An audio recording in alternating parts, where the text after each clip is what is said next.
हमने चांद की वो मशहूर तस्वीरें देखी हैं, अंतरिक्ष यात्री झंडा लगा रहे हैं, सतह पर चल रहे हैं, पर क्या कभी इस बात पे ध्यान दिया है कि उन तस्वीरों में परछाइयां कितनी अजीब तरह से गहरी काली होती हैं, जैसे किसी ने जमीन पर स्याही गिरा दी हो। हाँ बिल्कुल।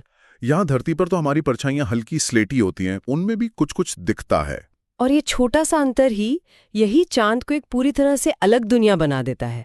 इसका सारा राज एक ही चीज में छिपा है, वायुमंडल का न होना। ये सिर्फ परछाइयों का मामला नहीं है, बल्कि ये चांद पर रोशनी के बर्ताव करने का पूरा तरीका ही बदल देता है। अच्छा, तो इसका मतलब ये हुआ कि रोशनी को मोड़ने या फैलाने के लिए वहां कुछ है ही नहीं। धरती पर तो हवा में मौजूद छोटे छोटे कण वो सूरज की रोशनी को हर दिशा में बिखेर देते हैं। हाँ। और वही बिखरी हुई रोशनी हमारी परछाइयों में भी घस जाती है, जिससे वो नरम दिखती हैं। बिल्कुल, इस प्रक्रिया को रेले स्कैटरिंग कहते हैं, और यही वो कमाल की चीज है जो धरती पर हमें नीला आसमान देती है।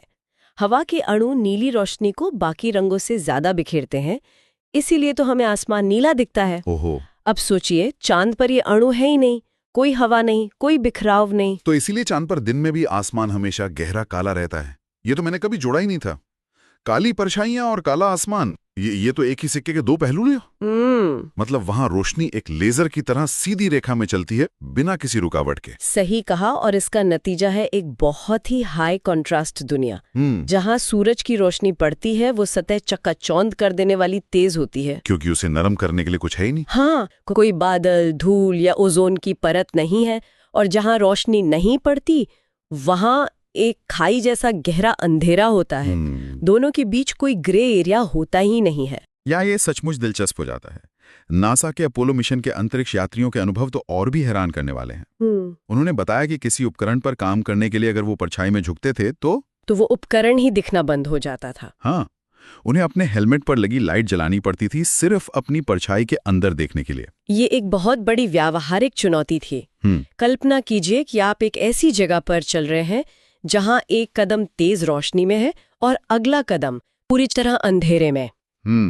छोटे छोटे गड्ढे या पत्थर भी परछाई में छिपकर खतरनाक हो सकते थे, क्योंकि परछाई देखकर ये अंदाजा लगाना नामुमकिन था कि वो कितनी गहरी है। मतलब एक छोटी सी चट्टान की परछाई भी एक गहरे गड्ढे जैसी दिख सकती थी। बिल्कुल। लेकिन एक सवाल है, क्या चांद की अपनी धूल से भी रोशनी नहीं बिखरती? जब रोवर चलता है या अंतरिक्ष यात्री चलते हैं तो धूल तोड़ती है, क्या उससे भी कोई फर्क नहीं पड़ता? ये एक बहुत अच्छा सवाल है। हाँ, धूल उड़ती है, लेकिन चांद पर वायुमंडल न होने और गुरुत्वाकर्षण कम होने की वजह से वो धरती की तरह हवा में तैरती नहीं है। वो कण ऊपर उछलते हैं और फिर वो एक बैलिस्टिक तरीके से सीधे नीचे गिर जाते हैं। अच्छा, तो वो हवा में धुंध नहीं बनाते? नहीं, बिल्कुल नहीं। तो रोशनी को बिखेरने में उसका असर लगभग न के बराबर होता है। तो कुल मिलाकर चांद पर काली परछाइयों का कारण सिर्फ वायुमंडल की कमी नहीं, बल्कि उस कमी से पैदा होने वाले सारे प्रभाव हैं।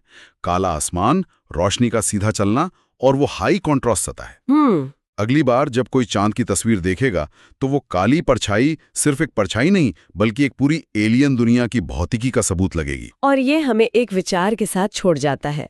हमारी आंखें और हमारा दिमाग वो धरती के नियमों के हिसाब से विकसित हुए हैं। सही बात है। यहाँ धुंध, बिखरी हुई रोशनी और नरम परछाइयां हमें गहराई और दूरी का अंदाजा देती हैं। चांद पर ये सारे संकेत गायब हो जाते हैं। तो सवाल ये है कि ऐसी दुनिया में जहां हमारे सबसे बुनियादी ज्ञासकपान हमें धोखा दे सकते हैं, इंसान कैसे भरोसा करता है और कैसे तालमेल बैठाता है? ये सिर्फ भौतिकी की चुनौती नहीं, बल्कि एक दिमागी और मनोवैज्ञानिक चुनौती भी है। सब्सक्राइब टू ज्ञान बिटेक्स channel to watch more interesting videos.